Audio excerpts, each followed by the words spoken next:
ಕರ್ನಾಟಕದ ಮುಖ್ಯಮಂತ್ರಿ ಡಿಕೆ ಶಿವಕುಮಾರ್ ಅವರ ತಂಡದ ಒಂದು ವಿಕೆಟ್ ಪತನವಾಗಿದೆ. ಸಿಎಂ ಅವರ 3ನೇ ಮಾಧ್ಯಮ ಕಾರ್ಯದರ್ಶಿಯಾಗಿ ಇತ್ತೀಚೆಗಷ್ಟೇ ನೇಮಕವಾಗಿದ್ದ ಹಿರಿಯ ಪತ್ರಕರ್ತ ರಾಘವೇಂದ್ರ ಭಟ್ ಅವರ ನೇಮಕಾತಿಯನ್ನ ತಕ್ಷಣದಿಂದ ಜಾರಿಗೆ ಬರುವಂತೆ ಅಮಾನತು ಮಾಡಿ ಸರ್ಕಾರ ಆದೇಶ ಹೊರಡಿಸಿದೆ.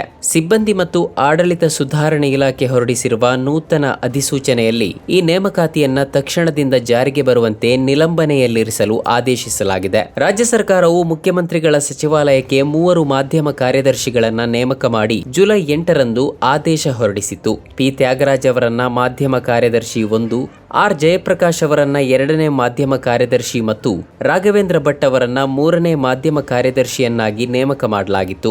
ಆದರೆ ಈ ಪೈಕಿ ರಾಘವೇಂದ್ರ ಭಟ್ ಅವರ ನೇಮಕ ತೀವ್ರ ಚರ್ಚೆಗೆ ಮತ್ತು ವಿರೋಧಾಭಾಸಕ್ಕೆ ಕಾರಣವಾಗಿತ್ತು. ರಾಘವೇಂದ್ರ ಭಟ್ ಅವರು 2021ರಲ್ಲಿ ತಮ್ಮ ಫೇಸ್ಬುಕ್ ಪುಟದಲ್ಲಿ ರಾಹುಲ್ ಗಾಂಧಿ ಮತ್ತು ಕಾಂಗ್ರೆಸ್ ಪಕ್ಷದ ವಿರುದ್ಧ ಕಟುವಾಗಿ ಟೀಕಿಸಿ ಬರೆದಿದ್ದ ಪೋಸ್ಟ್ ಒಂದು ಸಾಮಾಜಿಕ ಜಾಲತಾಣಗಳಲ್ಲಿ ವೈರಲ್ ಆಗಿದ್ದು, ಇದರ ಬೆನ್ನಲ್ಲೇ ಸರ್ಕಾರ ಅವರ ನೇಮಕಾತಿ ನಿಲಂಬನೆಯಲ್ಲಿರಿಸಿ ಆದೇಶ ಹೊರಡಿಸಿದೆ. ಆ ಪೋಸ್ಟ್ ನಲ್ಲಿ ಅವರು ರಾಹುಲ್ ಗಾಂಧಿಯನ್ನೇ ಫಟಿಂಗ, ಓಟಕ್ಕಿತ್ತ ಓಡುಗಳ್ಳ, ಅಂಡೆ ಪಿರ್ಕಿ ಎಂದೆಲ್ಲ ಬರೆದಿದ್ದರು. ಕಾಂಗ್ರೆಸ್ ಬಗ್ಗೆಯೂ ಟೀಕೆ ಮಾಡಿದ್ದರು.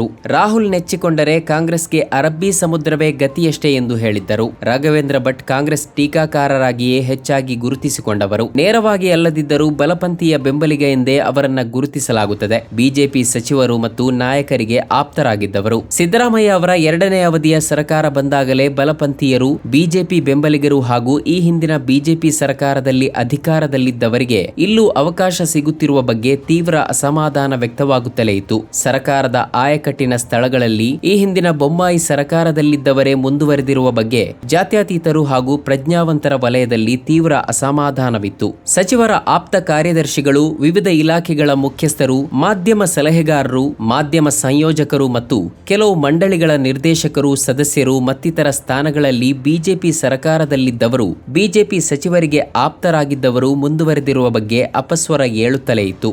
ಈಗ ಮುಖ್ಯಮಂತ್ರಿ ಬದಲಾವಣೆಯಾಗಿ ಡಿಕೆ ಶಿವಕುಮಾರ್ ಅವರು ಸರ್ಕಾರದ ನಾಯಕತ್ವ ವಹಿಸಿಕೊಂಡ ಬಳಿಕವೂ ಅದೇ ರೀತಿಯ ಅಸಮಾಧಾನ ದೂರುಗಳಿದ್ದವು. ಆ ಪೈಕಿ ಅತಿ ಹೆಚ್ಚು ಚರ್ಚೆಯಾಗಿದ್ದು ರಾಘವೇಂದ್ರ ಭಟ್ ಅವರ ನೇಮಕಾತಿ. ಕನ್ನಡಪ್ರಭ, ವಿಶ್ವವಾಣಿ, ಉದಯವಾಣಿ, ವಿಜಯ ಕರ್ನಾಟಕ ಪತ್ರಿಕೆಗಳಲ್ಲಿ ಹಿರಿಯ ವರದಿಗಾರರಾಗಿ ಸಂಪಾದಕೀಯ ವಿಭಾಗದಲ್ಲಿ ಹಲವು ವರ್ಷಗಳ ಅನುಭವ ಇರುವ ಹಿರಿಯ ಪತ್ರಕರ್ತ ರಾಘವೇಂದ್ರ ಭಟ್. ಆದರೆ ನಿನ್ನೆ ಮೊನ್ನೆವರೆಗೆ ಕಾಂಗ್ರೆಸ್ ಬಗ್ಗೆ, ರಾಹುಲ್ ಗಾಂಧಿ ಬಗ್ಗೆ ಕಟುವಾಗಿ ಟೀಕಿಸಿ ಬರೆಯುತ್ತಿದ್ದ ರಾಘವೇಂದ್ರ ಭಟ್ ಅವರು ಇದ್ದಕ್ಕಿದ್ದಂತೆ ಕಾಂಗ್ರೆಸ್ ಸರ್ಕಾರದಲ್ಲಿ ಮುಖ್ಯಮಂತ್ರಿಯ ಮಾಧ್ಯಮ ಕಾರ್ಯದರ್ಶಿಯಾಗಿ ನೇಮಕವಾಗಿದ್ದು ಎಲ್ಲರಿಗೂ ಅಚ್ಚರಿ ತರಿಸಿತ್ತು. ಮುಖ್ಯಮಂತ್ರಿ ಡಿಕೆ ಶಿವಕುಮಾರ್ ಅವರ ಮಾಧ್ಯಮ ಕಾರ್ಯದರ್ಶಿಯಾಗಿ ನೇಮಕವಾಗಿರುವ ಹಿರಿಯ ಪತ್ರಕರ್ತ ಪಿ ತ್ಯಾಗರಾಜ್ ಅವರು 9 ವರ್ಷಗಳಿಂದಲೇ ಅವರ ತಂಡದಲ್ಲಿದ್ದು ಮಾಧ್ಯಮ ನಿರ್ವಹಣೆ ಮಾಡುತ್ತಾ ಬಂದವರು. ಡಿಕೆಶಿ ಅವರ ಆಪ್ತರಾಗಿ ಗುರುತಿಸಿಕೊಂಡವರು. ಆದರೆ ರಾಘವೇಂದ್ರ ಭಟ್ ತೀರಾ ಇತ್ತೀಚಿನವರೆಗೂ ಎಲ್ಲೂ ಕಾಂಗ್ರೆಸ್ ಜೊತೆಗಾಗಲಿ ಡಿಕೆಶಿ ಅವರ ತಂಡದಲ್ಲಾಗಲಿ ಅಧಿಕೃತವಾಗಿ ಕಂಡಿರಲಿಲ್ಲ. ಆದರೆ ರಾಘವೇಂದ್ರ ಭಟ್ ಅವರು ಮಾಧ್ಯಮ ಕಾರ್ಯದರ್ಶಿಯಾಗಿ ನೇಮಕದ ಆದೇಶ ಬಂದಿರೋದು ಹಲವರ ಹುಬ್ಬೇರಿಸಿತ್ತು. ಡಿಕೆ ಶಿವಕುಮಾರ್ ಅವರು ರಾಹುಲ್ ಗಾಂಧಿ ಟೀಕಿಸುವ, ವಿರೋಧಿಸುವ ಹಲವರನ್ನ ಭೇಟಿಯಾಗಿ ಆತ್ಮೀಯತೆ ತೋರಿಸಿದ ಬಗ್ಗೆ ಟೀಕೆಗಳು ಕೇಳಿ ಬರುತ್ತಲೇ ಇದ್ದವು. ರಾಹುಲ್ ಬಗ್ಗೆ ಋಣಾತ್ಮಕವಾಗಿ ಮಾತಾಡಿದ ಜಗ್ಗಿ ವಾಸುದೇವ್ ಅವರ ಕಾರ್ಯಕ್ರಮಕ್ಕೆ ಹೋಗಿದ್ದು, ಅಂಬಾನಿ ಮಗನ ಮದುವೆಗೆ ಹೋಗಿದ್ದು, ರಾಹುಲ್ ಗಾಂಧಿ ಬಗ್ಗೆ ನೋ ಕಮೆಂಟ್ಸ್ ಎಂದು ಹೇಳಿದ್ದ ರಿಷಬ್ ಶೆಟ್ಟಿಯನ್ನ ಕರಾವಳಿ ಪ್ರವಾಸೋದ್ಯಮದ ರಾಯಭಾರಿ ಮಾಡಿದ್ದು ಎಲ್ಲವೂ ಚರ್ಚೆಯಾಗುತ್ತಲೇ ಇತ್ತು. ಆ ಬಗ್ಗೆ ಡಿಕೆಶಿ ಅಷ್ಟೊಂದು ತಲೆಕೆಡಿಸಿಕೊಂಡಿರಲಿಲ್ಲ. ಆದರೆ ರಾಘವೇಂದ್ರ ಭಟ್ ಅವರ ನೇಮಕಾತಿ ವಿರುದ್ಧ ಸಾಮಾಜಿಕ ಜಾಲತಾಣದಲ್ಲಿ ಬಂದಿರುವ ತೀವ್ರ ಅಸಮಾಧಾನ, ಟೀಕೆ, ಟಿಪ್ಪಣಿಯನ್ನ ಮುಖ್ಯಮಂತ್ರಿ ಡಿಕೆ ಶಿವಕುಮಾರ್ ಗಂಭೀರವಾಗಿ ಸ್ವೀಕರಿಸಿದ ಹಾಗೆ ಕಾಣುತ್ತಿದೆ. ಬಿಜೆಪಿ ಸರ್ಕಾರದಲ್ಲಿ ಕಾಂಗ್ರೆಸ್ ಬೆಂಬಲಿಗರು, ಪ್ರಗತಿಪರರು ಅಧಿಕಾರದ ಸ್ಥಾನ ಪಡೆಯುವುದಿಲ್ಲ. ಆದರೆ ಕಾಂಗ್ರೆಸ್ ಸರ್ಕಾರದಲ್ಲಿ ಬಿಜೆಪಿ ಬೆಂಬಲಿಗರು ಯಾಕೆ ಅಧಿಕಾರ ಅನುಭವಿಸುತ್ತಿದ್ದಾರೆ ಎಂಬ ಚರ್ಚೆಯು ಸೋಷಿಯಲ್ ಮೀಡಿಯಾದಲ್ಲಿ ನಡೆದಿತ್ತು.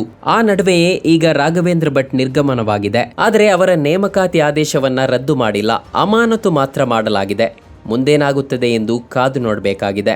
ನಮ್ಮ ಕಾರ್ಯಕ್ರಮಗಳನ್ನ ನೀವು ನೋಡ್ತಾ ಇದ್ರೆ ನಮ್ಮ ಚಾನೆಲ್ ಅನ್ನ ಸಬ್ಸ್ಕ್ರೈಬ್ ಮಾಡಿ, ಪಕ್ಕದ ಬೆಲ್ ಐಕಾನ್ ಒತ್ತಿ ನಮ್ಮನ್ನ ಬೆಂಬಲಿಸಿ. ಹಾಗೆ ನಮ್ಮ ಕಾರ್ಯಕ್ರಮಗಳನ್ನ ಲೈಕ್ ಮಾಡಿ, ಕಮೆಂಟ್ ಮಾಡಿ, ಅದನ್ನ ಬೇರೆಯವರಿಗೂ ವಾಟ್ಸ್ಆಪ್ ಮೂಲಕ ಶೇರ್ ಮಾಡಿ. ನೀವು ಹೀಗೆ ಮಾಡಿದಾಗ ನಮ್ಮ ಚಾನೆಲ್ ಇನ್ನಷ್ಟು ಮತ್ತಷ್ಟು ಜನರಿಗೆ ತಲುಪಲು ನೀವು ನಮ್ಮೊಂದಿಗೆ ಸಹಕರಿಸಿದ ಹಾಗಾಗುತ್ತೆ. ಇದು ನೀವು ಯಾವುದೇ ಖರ್ಚಿಲ್ಲದೆ ಕೆಲವೇ ಸೆಕೆಂಡುಗಳಲ್ಲಿ ನೀಡಬಹುದಾದ ಸಹಕಾರ. ಧನ್ಯವಾದಗಳು.